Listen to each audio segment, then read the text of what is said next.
But moving on from him, Babar Azam के ऊपर हमने बहुत प्री मैच में भी बात की। वी स्पोक अबाउट सना, जो इनकी अभी लैक ऑफ फॉर्म पहले 3 गेम्स में हमने देखी। आज थोड़ा आपको लगता है कि डिफरेंट नजर आए, थोड़ा कंफर्टेबल, बिकॉज शुरू में 1-2 चांसेस उनके जो थे वो क्रिएट हुए थे डिसमिसल के, उसके बाद उन्होंने really he did take his time. It wasn't as if he was completely comfortable there. 46 runs off 41 balls, 112 वो जनरली करते नहीं है। प्रेशर तो नज़र आया, और ये रन भी मतलब ये तो खैर बहुत अच्छी शॉट है। इसी तरह का एक बहुत डेस्परेट रन भी लिया इन्होंने मिड ऑफ के ऊपर से शुरू में। तो शुरू में उस तरह से इतने सेटल्ड नज़र नहीं आए, बट कुछ देर के बाद जब 20-30 रन इनके बन गए तो फिर आपको वो नज़र आना शुरू हो गया कि बाबर थोड़े से कॉन्फिडेंट हो रहे हैं और अपने आप को डोमिनेट करना चाह रहे हैं।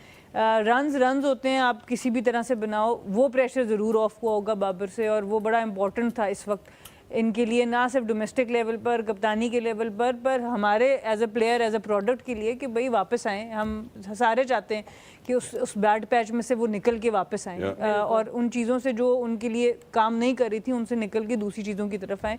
तो आई थिंक ये ज़रूरी था। बहुत अच्छा हुआ कि एटलीस्ट 40 प्लस में वो गए हैं, और कुछ ना कुछ प्रेशर ज़रूर ऑफ हुआ होगा। और आज अगर आप देखें तो कैप्टनसी में इंगेज ज़्यादा नज़र आए। मेरे ख्याल से 19 ओवर तक बिल्कुल सही कप्तानी जा रही थी। जो 20 के ऊपर अब मैं आऊंगी, अब हम आई थिंक कर ही लेते हैं बात। मिचेल ओवन कहाँ थे इन दैट फाइनल ओवर, और क्या वो साइड का भी एक ओवर रहता था, क्या वो थक गए थे, या उनका मूड नहीं हो रहा था बॉलिंग करने का? पिछले मैच में अगर आप देखें तो मिच ओवन को, मुझे तो इसलिए भी बहुत दुख है, मेरा एमवीपी भी था तो मौका ही नहीं मिला। लेकिन बात ये कि मिच ओवन ने पिछले मैच में 1 ओवर भी पूरा नहीं कराया था और 2 आउट किए थे। आप यहाँ तक देखें, खुशदिल शाह ने अपने मैच के बाद ये कहा है कि वो एंड में कंफर्टेबल ही इसलिए थे बिकॉज ही न्यू के एक पार्ट टाइमर जो है वो सामने बॉलिंग करा रहे हैं, कि आप साइकोलॉजिकल एडवांटेज दे रहे हो। और दूसरे की हुसैन तलत को, जो आपके दोनों लोकल प्लेयर्स खड़े दोनों थे, के दुख निकल के आ रहे हैं बाहर, है ना? दोनों आपके दोनों जब बैटिंग पे अगर आप देखें तो दोनों लोकल प्लेयर्स थे, तो उस वक्त इस लिहाज से भी बेहतर ऑप्शन था कि आप एक फॉरेन बॉलर को लगाते जिनको उन्होंने ज़्यादा नहीं देखा उसकी वेरिएशन। हुसैन तलत को दोनों, हसन अली भी बड़ी अच्छी तरह जानते हैं, और अगर अब्बास आफरीदी है या दूसरे उस वक्त आमिर जमाल खड़े थे, जो भी ऑप्शंस थे वो ज़्यादा उनके लिए बेहतर ऑप्शन हो सकता था। तो वहाँ तक, लेकिन उसके अलावा जब भी आप एज ए कैप्टन परफॉर्म करना शुरू करते हैं, आपके रन्स होते हैं, आपके ऑटोमेटिकली बॉडी लैंग्वेज बदल जाती है। तो वो एटलीस्ट आज एक थोड़ा सा स्पार्क जरूर नजर आया। इनकी बॉडी लैंग्वेज, हाँ बिल्कुल, हमारी बॉडी लैंग्वेज स्ट्रांग नजर आ रही है, हमारा स्कैल्प भी स्ट्रांग है ना, because of clear man. But okay, I think in addition to this, Babar Azmi की कप्तानी में बहुत ज़्यादा डिबेट हुआ है, बड़े डिबैकल्स भी हुए, और अक्सर ही ऐसा होता है कि उनकी जो ओवर यूटिलिटी है उसके अंदर कहीं ना कहीं कमी बेशी ज़रूर नज़र आती है। एक और चीज़ जिसमें जो मैं सोहेल भाई से, आपसे जो भी आप में से बेहतर बता सकता है, that the ball going away from him and the ball coming closer to him, उस दोनों पे लगा कि उनको डिफिकल्टी हो रही थी। जहाँ मैंने मीर हमजा की बात की थी, हार्ड लेंथ की भी बात की थी, जब आपकी सीम मूवमेंट हो रही हो, आप उसको निगेट कैसे करते हैं? आप आगे आते हैं, पहले जज करते हैं, या यू लेट द बॉल कम? देखिए, जब बॉलर स्पेशली इस पिच पे जहाँ पे स्विंग हो रहा होता है, और आप बॉलर मीर हमजा की अगर मैं बात करूँ तो उनकी जो मेन डिलीवरी है वो coming back in to right hand batsman, right? तो आप उसी चीज़ के हिसाब से अपने आप को तैयार करते हैं। ये दूसरा मैच है जिसमें बाबर को मैंने देखा कि ये, उससे पहले मैच में भी वो लेफ्ट आर्म पेसर से अंदर आते हुए बॉल पे आउट हुए हैं, लेग बिफोर हुए हैं।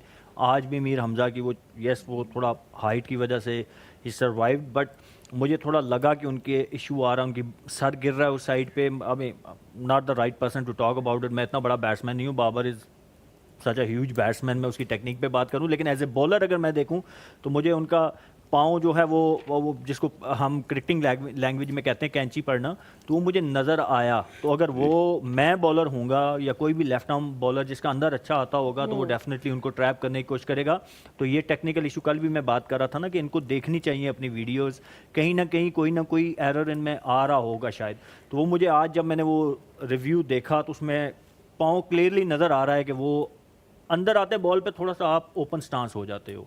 नॉर्मली जो मैंने अपने जो मेरे एरा के बड़े बैट्समैन हैं उनको करते हुए देखा है। बड़ा गौर से सारे सीरियस फेस बना के पूरा थिंक टैंक, मोहम्मद अकरम, इंसी भाई, मुशी भाई, they must be doing some thinking. जो भी आपने बात की वीकनेसेस की, और इस तरह विराट कोहली का भी एक पैच आया था। समटाइम ना मैंने कल भी कहा था कि आपको फील नहीं होता और कुछ ना कुछ आप छोटा सा आपकी माइनर एडजस्टमेंट में कुछ ना कुछ खराबी आ जाती है, तो आपको वो सिर्फ देखने की ज़रूरत होती है यार कि कहाँ पे मैं छोटी सी वो गलती कर रहा हूँ, और वो छोटी सी गलती ना समटाइम आपके लिए बड़ा नुकसान करती है। जैसे अभी वो आउट ऑफ फॉर्म हो रहे हैं ना, तो अभी 2-3 डिसमिसल हो गए उनके अंदर आते हुए, बॉल पे स्ट्रगल करते हुए। तो आई थिंक कि वो अगर बैटिंग कोच उनके साथ काम करें इस चीज़ के ऊपर तो और 9 तकरीबन वो गालिबन रिव्यूज भी ले चुके हैं। अगर 2024 में देखते हैं तो 278 रन गालिबन उन्होंने बनाए थे with an average of OBC, और स्ट्राइक रेट उनका 149 था, तो वहां से एक बहुत ही नोज डाइव है। इस मैच से पहले 3 रन थे मेरे ख्याल गालिबन उनके, और 30 का उनका गालिबन स्ट्राइक रेट रहा। मैं अब एक और चीज़ पे आना चाहता हूँ जिसमें अभी हमने पोस्ट मैच सेरेमनी में भी रोआ ये बात सुनी।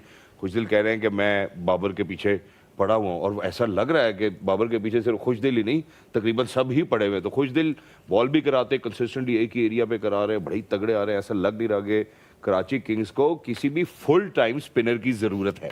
देखिए बाबर की विकेट ऐसी है ना कि आप चाहे वो फॉर्म में है या नहीं है, वो जब आप विकेट लेते हैं तो वो एक बहुत बड़ी विकेट होती है।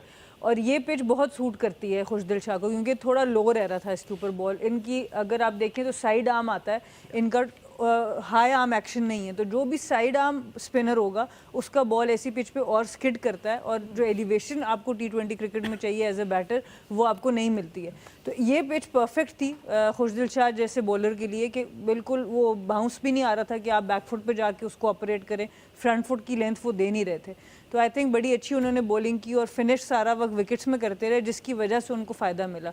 तो ये ऐसी पिच थी जिसमें खुशदिल शाह को एंजॉय करेंगे। Was it the consistent area जो वो मुसलसल हिट करते रहे जिसकी वजह से उनको ये सक्सेस मिली? देखिए ये जो पिच होती है ना, इसमें आपका मार्जिन ऑफ एरर भी बढ़ जाता है एज ए बॉलर। थोड़ा सा जो आपका गुड लेंथ का एरिया होता है वो बढ़ जाता है, क्योंकि आप थोड़ा सा पीछे कर दें, हल्का सा आगे कर दें, जो बिल्कुल अच्छी बाउंस की प्योर बैटिंग विकेट होती है उसके ऊपर आपके पास इंचेस का फर्क होता है एज ए स्पिनर। वहाँ पर आपको हल्का सा आपने थोड़ा पीछे बॉल किया, कट पे आपको चौकर लग गया, स्क्वायर पे आपको चौकर लग गया, आगे बॉल किया निकल के मार दिया। तो इस पिच पे बॉलर के लिए आसानी अगर वो विकेट में फिनिश कर रहा है, और स्पेशली अगर वो लो ट्रेजेक्टरी बॉलर है तो वो बहुत ज़्यादा खतरनाक हो जाता है। 3 ओवर्स जो है वो ऑब्वियसली उन्होंने कराया, जिसके अंदर हमने विकेट्स का भी तस्करा कर दिया। आज उन्होंने बड़े क्रूशल 20 रन भी बनाए जब चेस बहुत मुश्किल हो गया था। और खुशदिल के हवाले से कि कि खुशदिल क्या मैच को फिनिश करेंगे नहीं करेंगे, बहुत अरसा मुल्तान सुल्तान से इनको अपनी कमर पर चढ़ा के रखा, बड़े फेवरेट रहे। सीजन जितवाया भी मुल्तान सुल्तान को, काफ़ी उनके लिए बड़े मैच विनर रहे थे। बट मेरा यहाँ पे ये सवाल है कि खुशदिल शाह की फॉर्म, बल्कि not just Khushdil Shah, similarly हमने और प्लेयर्स के बारे में भी यही बात की है, but Sohail why is it कि PSL में इतना ज़बरदस्त परफॉर्मेंस ना सिर्फ बॉलिंग में बट बैटिंग में भी दे रहे हैं, लेकिन इंटरनेशनल क्रिकेट में ना ये फिनिश कर पा रहे, ना इनकी वो वाली फॉर्म बॉलिंग के साथ एज अ पार्ट टाइमर वो चीज़ नहीं ऐड हो रही। इतना डिफरेंस क्यों है दोनों परफॉर्मेंस? सर आज तो उनको घर खुश जाने देना था। खुशदिल सोच रहे हो यार आज तो मैं प्लेयर ऑफ द मैच थी, आज तो मैं प्लेयर ऑफ द मैच थी। अलग टीम से खेल रहे थे ना, हमारी टीम से नहीं खेला। बट आई एम श्योर बहुत से फैंस का ये सोच रहे होंगे आज कि मतलब ये यही प्लेयर्स हमारे इंटरनेशनल लेवल पे क्यों परफॉर्म नहीं कर पा रहे। रोहा, अभी अगर लास्ट सीरीज की आप बात करेंगी तो वो कंडीशन का बड़ा डिफरेंस था। अगर आप देखें न्यूजीलैंड में और न्यूजीलैंड के अंदर भी मैंने इतनी मुश्किल कंडीशन बहुत कम ही देखी है जितनी हमें वहाँ पे वो प्रोवाइड की गई थी। Specially when it comes to white ball cricket आपको इतनी सीमिंग और इतने बाउंस वाली पिचेस बहुत कम देखने को मिलती हैं। तो वो मैं उसमें कहूँगा कि शायद कंडीशन का ज़्यादा फ़र्क था, जो हम जिन कंडीशन में खेलते हैं और जिन कंडीशन में वाइड बॉल क्रिकेट होती है तो वहाँ पे तो वो सीमिंग फ्रेंडली मुझे यही लग रहा था। रावलपिंडी में मैच हो रहा है 4 डे मैच, जो कि हम 2 दिन में ख़त्म करते होते थे, 4 इनिंग 2 दिन में ख़त्म हो जाती थी माशाल्लाह। तो मुझे यही लग रहा था कि वो T20 पिंडी स्टेडियम में हो रहा है। तो वो मुश्किल कंडीशन थी, इसलिए जो आपने खुशदिल की बात की। But he is a good wide ball cricketer, एक यूटिलिटी प्लेयर है, he can field well, batting में ही चिप्स इन, वो अच्छा फिनिशर वाला हार्ड हिटर। वहाँ पर भी उन्होंने एक इनिंग अच्छी खेली थी। And champions trophy